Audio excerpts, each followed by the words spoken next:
À mon tour, je tiens à remercier les organisateurs de la Société marocaine de cardiologie, à leur tête le professeur Ouad Isha.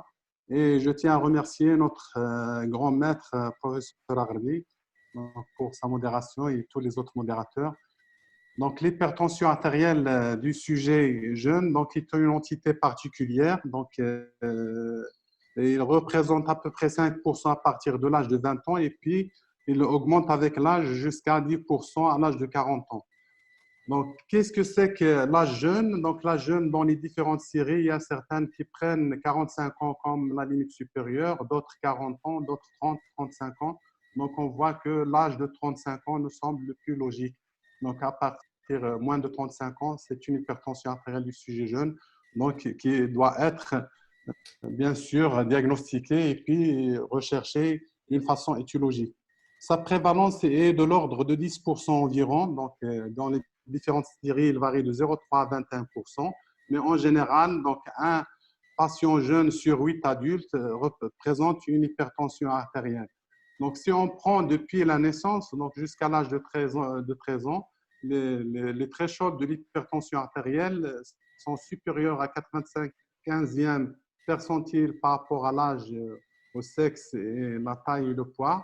Et entre 13 et 18 ans, donc une hypertension, c'est à partir de 120 sur 80 mm de mercure. Et bien sûr, donc à partir de 18 ans, donc commence à être un peu plus adulte, donc l'hypertension à partir des chiffres donc, qui sont supérieurs ou égaux à 140 sur 90 ou 135 sur 85 mm de mercure. Quels sont les facteurs prédisposants chez le sujet jeune, chez les enfants en particulier? Donc, c'est des facteurs génétiques en particulier, puisque plus de 100 gènes ont été incriminés dans la régulation de la tension artérielle. Et certains facteurs favorisants de cette hypertension artérielle, c'est le retard fœtal intra-utérin et la prématurité. Mais on voit que la cause principale, donc à l'heure actuelle, des hypertensions artérielles chez l'enfant, c'est l'obésité en raison du gain de poids, en raison du fast-food et des habitudes alimentaires. Donc, chez les sujets un peu plus âgés, donc c'est-à-dire jeunes entre 25 et 35 ans, c'est surtout la sédentarité, l'histoire familiale d'hypertension artérielle, le diabète, l'obésité, les habitudes tabaco-alcooliques et certaines drogues, en particulier la cocaïne. Mais le facteur le plus important nous semble être les facteurs psychosociaux, puisqu'il y a toujours une impatience, il y a de l'anxiété donc chez ces jeunes patients, comme a été démontré par les différentes études. Comment se présente cette hypertension chez les sujets jeunes? Eh bien, la majorité des cas, donc l'hypertension artérielle est asymptomatique. Donc, il est découvert soit à l'occasion d'un screening, soit à l'occasion d'une condition sous-jacente. Donc, et parfois, donc, c'est des céphalées, en particulier durant matinale, occipitale, secondaire à une poussée hypertensive très importante qu'il faut absolument rechercher une cause sous-jacente. Et exceptionnellement, l'hypertension artérielle est découverte à l'occasion d'une complication. Alors, cette hypertension artérielle chez le sujet jeune, malgré tout, donc il reste de loin, primaire reste la plus fréquente. Donc, c'est l'hypertension artérielle qui est considérée comme essentielle aussi, mais il faut noter quelques points très importants. Donc, c'est l'histoire familiale de l'hypertension artérielle et surtout la présence d'un syndrome métabolique ou d'une obésité en particulier. Ces facteurs-là donc, sont des facteurs suggestifs d'une hypertension artérielle primaire donc, chez ce genre de patients. Un autre point important, c'est-à-dire le faible poids de naissance semble être aussi un facteur favorisant d'une hypertension artérielle à un âge jeune. Donc, ces facteurs-là, intra-utérins et de prématurité, etc., donc, sont des facteurs qui prédisposent donc, à la survenue d'une hypertension artérielle à un âge plus jeune. Pour les hypertensions artérielles secondaires, donc c'est des causes qui sont rares, ils représentent à peu près 10%, et il est très important de les rechercher parce que quand on les trouve, donc souvent l'hypertension artérielle devient curable par le geste qu'on va faire. Donc il faut s'acharner. Donc c'est certains types de patients. Il faut savoir aussi que la probabilité d'une hypertension artérielle secondaire donc, est inversement proportionnelle à l'âge. Plus le sujet hypertendu est plus jeune, à l'âge scolaire en particulier, plus on a la chance de tomber sur une cause curable secondaire. Alors, donc, quelle est l'approche globale de l'hypertension artérielle chez ces jeunes? Il faut absolument tracer l'histoire familiale, rechercher les habitudes alimentaires et comportementales. Il faut examiner les patients, bien sûr, avec des tensions aux deux bras et puis au membre inférieur gauche. Et les investigations doivent être bien orientées donc, pour rechercher d'autres facteurs de risque cardiovasculaire, rechercher une étiologie de l'hypertension qui va être orientée par d'autres signes et relever donc s'il y a une atteinte en particulier des organes cibles.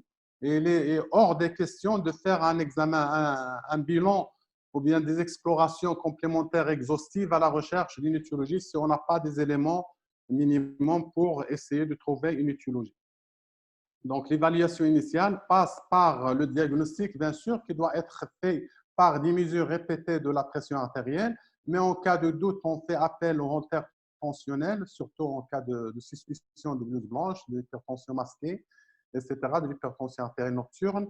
Il faut, c'est-à-dire faire un bilan ou bien évaluer le risque cardiovasculaire global malgré qu'il n'y a pas d'étude de risque cardiovasculaire global chez ce type de patients jeunes en particulier, et détecter donc s'il y a des atteintes des organes cibles, et enfin relever donc s'il y a une forme secondaire de cette hypertension artérielle. Donc pour rechercher donc cette hypertension artérielle secondaire, il y a un certain nombre d'éléments qui vous poussent à faire cette recherche. C'est quand on a une hypertension artérielle résistante malgré une trithérapie d'antiacidique associée, quand il y a un mauvais contrôle ou bien une aggravation de l'hypertension artérielle qui était initialement bien équilibrée, quand la tension est supérieure à 180 sur 110 mm de mercure, et quand chez les patients moins de 30 ans, et en particulier s'il y a des lésions au niveau des organes cibles, en particulier au niveau de l'œdème papillaire ou bien des accidents vasculaires cérébraux, et a fortiori s'il y a une absence d'histoire familiale d'hypertension artérielle. Il y a une mnémotechnique pour rechercher donc, ces causes secondaires, donc c'est le Tri-Heart Company. Donc les ces causes secondaires donc, qui sont dominées par les endocrinopathies et par les atteintes surrénaliennes et rénales. Donc, les atteintes endocriniennes sont dominées par l'hypercalcémie et les dysthyroïdies, l'hypercalcémie et l'hyperparathyroïdie. Donc, ce sont des endocrinopathies qui sont pourvoyeuses d'hypertension chez le sujet jeune. Les dysthyroïdies, donc on est orienté par la clinique. Donc, s'il y a un amaigrissement, une diarrhée, tremblement, perte de poids, donc c'est l'hyperthyroïdie. Et le contraire, c'est l'hypothyroïdie. Et puis, il y a l'hyperaldostéronisme primaire. Donc, c'est une hypersécrétion autonome au niveau de la surrénale de l'aldostérone. Donc, ce qui va aboutir à une surcharge et une rétention hydrosodée avec une hypokaliémie et un taux de rénine basse par l'effet feedback. Donc, la cause la plus fréquente, c'est le syndrome de Crohn ou l'hyperplasie bilatérale du surrénal. Et dans 5% des cas, il s'agit d'un carcinome ou d'un hyperaldostéronisme familial. Donc, c'est des causes qui sont un peu plus rares. Comment faire le diagnostic biologique? Eh bien, le diagnostic biologique, il repose sur le dosage de l'aldostérone et de l'activité rénine-plasmatique ou bien de la rénine tout simplement. Quand vous avez le rapport, ce ratio qui est supérieur à 30, il y a une forte suspicion. Sur la rénine, s'il est supérieur à 64, il y a une forte suspicion d'un hyperaldostéronisme primaire avec une lésion au niveau des surrénales. Donc, il faut absolument faire le diagnostic après par le scanner et les reins pour l'attitude thérapeutique. Bien sûr, le plan thérapeutique, il faut une supplémentation potassique, il faut prescrire de l'aspironolactone et la chirurgie doit être envisagée en cas de syndrome de Crohn ou de carcinome après 6 semaines de préparation. Donc, c'est une chirurgie qui peut être faite par laparoscopie. Pour la coarctation de l'aorte, le diagnostic il est très facile, surtout donc l'âge de prédilection, c'est l'âge de 8 à 15 ans. Donc, c'est là où on fait le diagnostic assez souvent. Donc, il est basé sur l'asymétrie des peaux, bien sûr, une hypertension des membres supérieurs et une hypotension des membres inférieurs. Et le diagnostic sera confirmé par l'échocardiographie, par l'angioscanner ou bien l'angio-IRM avec l'attitude sanction thérapeutique qui s'ensuit, qui est l'angioplastie ou bien la chirurgie carrément. L'hypertension artérielle rénovasculaire, donc il faut la suspecter quand il y a une élévation très importante et très élevée avant l'âge de 30 ans, quand il y a une hypertension artérielle sévère et résistante, et quand il y a en particulier une aggravation de la fonction rénale sous inhibiteur des enzymes de conversion, avec une créatinine qui est supérieure à 30% par rapport à la norme, et quand on a des œdèmes pulmonaires en flash. Donc, il faut absolument suspecter l'origine rénovasculaire. Donc, cette origine rénovasculaire est secondaire surtout à l'atteinte du parenchyme rénal, donc qu'il soit chronique, à la dysplasie fibromusculaire et parfois la maladie de Takahashi, surtout chez les jeunes femmes, et exceptionnellement, on tombe sur des tumeurs aréniques. Donc, le diagnostic de l'atteinte rénovasculaire se fait par une élévation de la créatinine, donc insuffisance rénale avec une hypokaliémie, et surtout une élévation de l'aldostérone et de la rénine, mais avec un rapport donc, qui est toujours inférieur à 10. Donc, ça, c'est un élément très important pour être orienté vers l'atteinte rénovasculaire. Et le diagnostic, bien sûr, il est fait par l'échodoppler quand on a une visualité nette, mais parfois, donc, c'est l'angioscan donc, qui va nous montrer donc, cette lésion rénovasculaire. Le P donc, correspond au phyochromocystome. Donc, les circonstances de survenue, donc, c'est toujours le sujet jeune, moins de 30 ans, avec une hypertension artérielle sévère ou résistante, avec parfois des paroxysmes et parfois associés à des hypotensions. Donc, les symptômes sont résumés dans la triade de Ménard, c'est les palpitations, les sueurs et les céphalées. Et parfois, donc, il y a toujours c'est-à-dire 40% des cas, ils se présentent par des hypertensions artérielles paroxystiques. Le diagnostic repose sur le dosage après un régime particulier, sur le dosage urinaire et plasmatique méthanéphrine. Et c'est après ce dosage-là, quand on a anormal, qu'il faut passer au diagnostic topographique. Grâce à la TDM, et puis il y a c'est-à-dire des examens spécialisés qu'on peut faire également quand on a des doutes ou quand on va avoir l'extension de ces adénons. En cas de suspicion nucléaire du phyochromocystome, il faut tout d'abord le diagnostic biologique. Si on a des taux qui sont plus de 4 fois la normale, donc ça veut dire que le diagnostic est sûr, donc il faut aller faire des explorations anatomiques pour évaluer le malade et pour aboutir à la chirurgie. Donc, si on a des taux normaux, donc ça veut dire qu'il n'y a pas de diagnostic qui est exclu. Intermédiaire, donc on peut compléter par l'imagerie. Le syndrome de Cushing, donc il est représenté par, on est orienté quand il y a une obésité abdominale et rhizomylique, quand il y a de l'acné, le diabète, la prise, c'est-à-dire la prise de corticoïdes et le faciès lunaire. Donc, c'est des éléments qui orientent vers le syndrome de Cushing. Le diagnostic positif, il repose sur le cortisol libre urinaire, le cycle du cortisol et le freinage minute à la dexaméthasone. Et quand on a des dosages de l'ACTH qui est très élevé, on est orienté vers une cause hypothalamo-hypophysaire, donc il faut réaliser une IRM. Et quand on a une ACTH qui est basse, donc on est plutôt orienté vers une cause surrénalienne, il faut compléter par une TDM surrénalienne et une TDM thoraco-abdominale. Donc, sans oublier en dernier lieu donc l'apnée du sommeil, qui est un facteur favorisant l'hypertension chez les sujets jeunes obèses avec syndrome métabolique.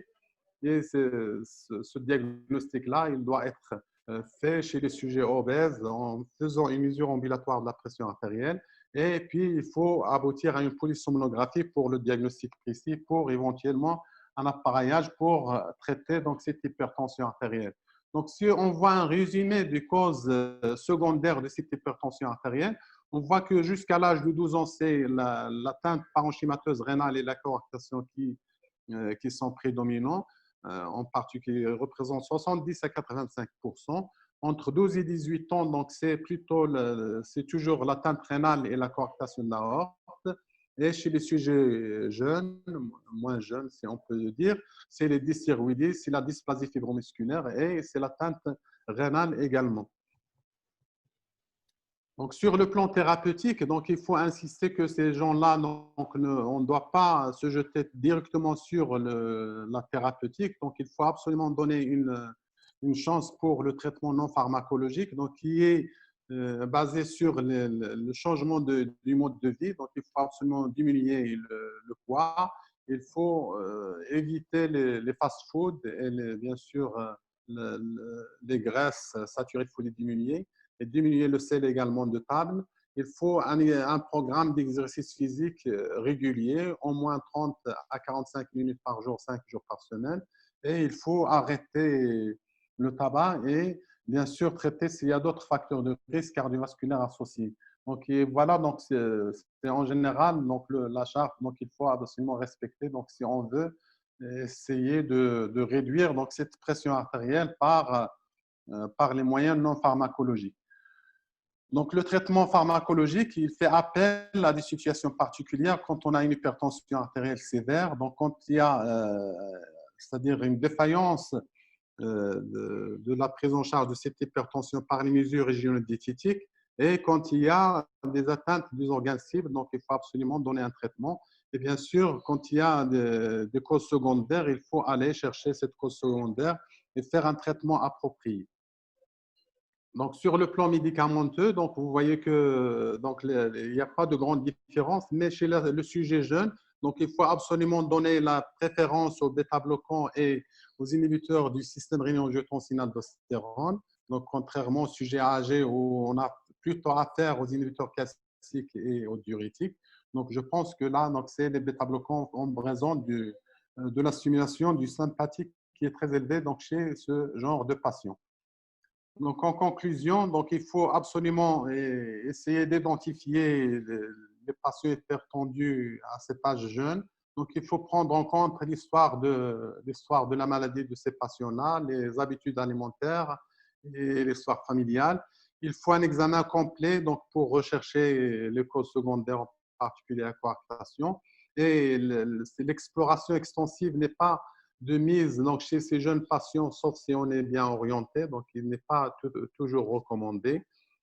Et, il faut essayer de ne pas commencer le traitement directement, donc il faut commencer les mesures non hygiéno-diététiques et puis après, donc s'il y a une défaillance de la prise en charge de cette hypertension, faire appel au traitement. Il faut bien sûr traiter la cause sous-jacente. Voilà, et je vous remercie.